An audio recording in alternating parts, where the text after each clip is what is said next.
Leviathan from Hellraiser. Origins, powers, and everything we know so far. Hellraiser is a franchise drenched in the grotesque and the sublime. Beneath its surface of body horror and sadomasochistic monstrosities lies an intricate mythology. And at the center of this dark labyrinth stands a towering, enigmatic force, Leviathan, ruler of hell, creator of the Cenobites, a being so ancient and unknowable that it defies simple classification. But what do we really know about Leviathan? While many fans recognize Leviathan as the massive spinning monolith introduced in Hellbound, Hellraiser II, its lore has been expanded in comics, expanded universe novels, and fan theories. What follows is a deep dive into everything we know so far about this eldritch force, its origins, powers, motivations, and ultimate vulnerabilities.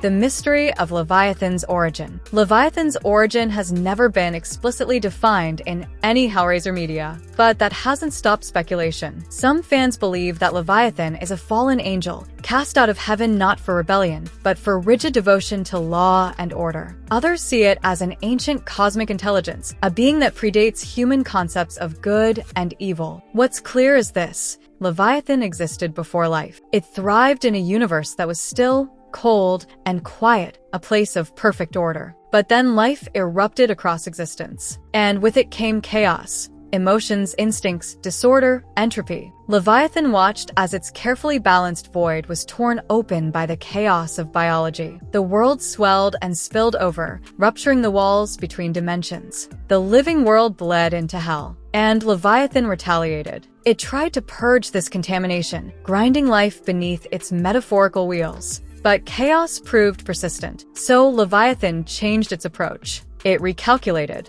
It decided to use life against itself.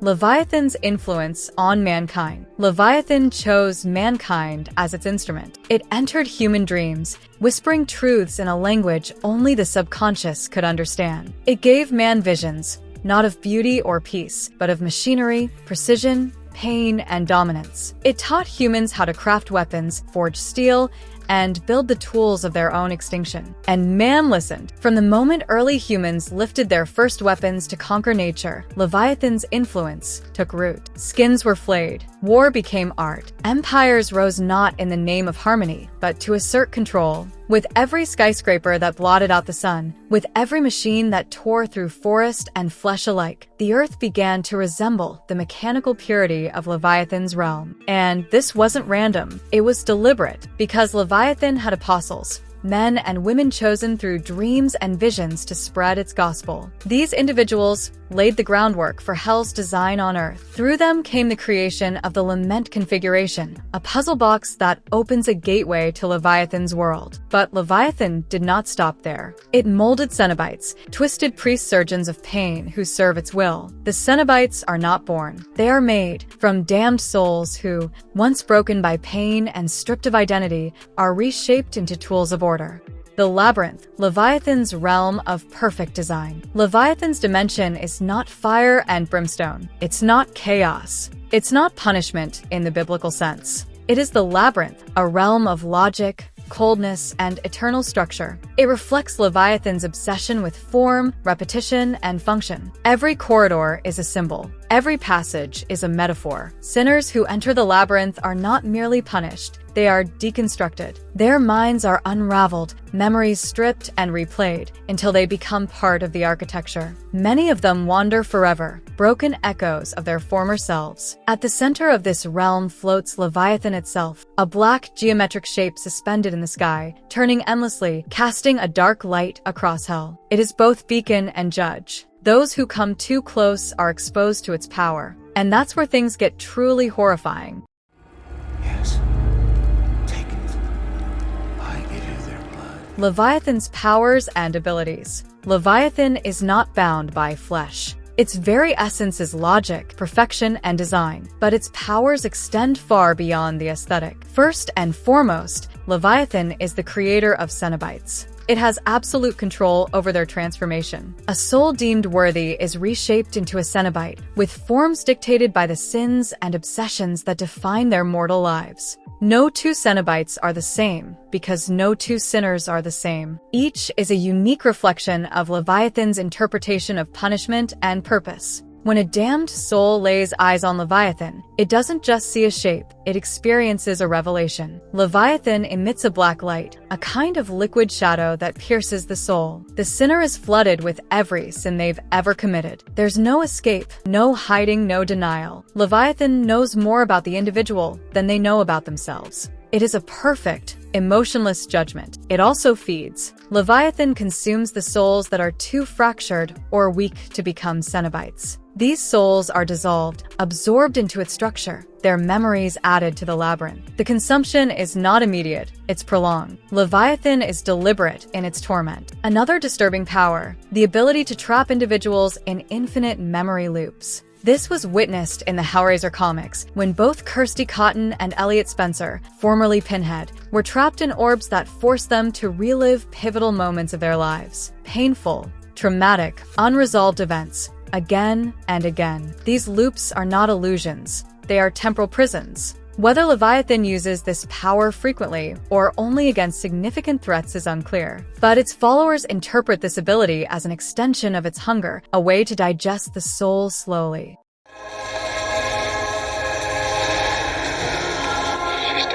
The lament configuration, a two-way door. One of the most fascinating aspects of Leviathan's world is how humans can enter it. This is done through the lament configuration, also known as the Lamarchon box. Solving the puzzle box creates a doorway between Earth and the labyrinth. Once opened, Cenobites arrive, usually to claim the soul of the one who solved it. But it's not just a death sentence. It's a judgment. Only those who have experienced extremes of desire and pain are seen as suitable candidates for transformation. Ironically, the box is also Leviathan's greatest vulnerability.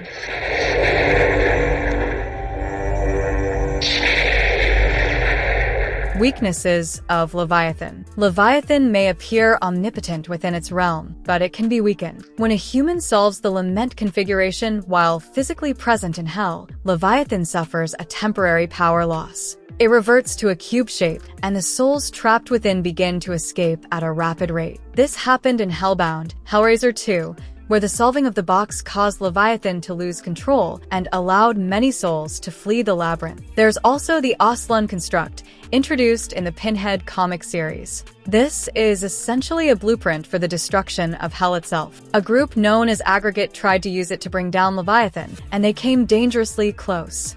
The only thing that stopped them was a missing mechanical part, one that Pinhead had hidden away. While Leviathan wasn't destroyed, it was cracked open, releasing countless souls and proving that even this god of order is not invincible. It's also worth noting that Leviathan's power is tied to belief and structure. Should the labyrinth begin to crumble, whether through rebellion, entropy, or human interference, its strength could falter. The more disorder introduced, the more unstable Leviathan becomes.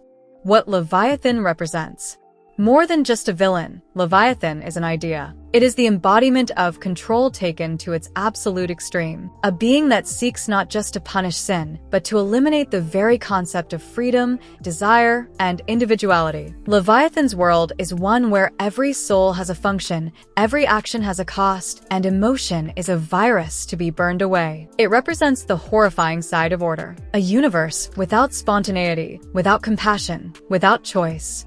In this sense, Leviathan is not just a force of evil, it is a cautionary tale. The Cenobites are not mindless monsters. They are reflections of our worst instincts, molded by a force that sees pain as a form of purity. In a world of chaos, Leviathan is the tyrant of stillness. Final takeaway. Whether you see Leviathan as a fallen angel, a cosmic machine, or the god of a twisted religion, one thing is clear: it is one of the most disturbing entities in horror fiction. Its influence stretches across dreams, science, architecture, and the soul itself. It doesn't kill, it transforms. It doesn't chase, it invites. And if you hear that whisper in your sleep, if you feel that cold presence tugging at the corners of your thoughts, it might already be too late. Leviathan is watching, and it's always hungry,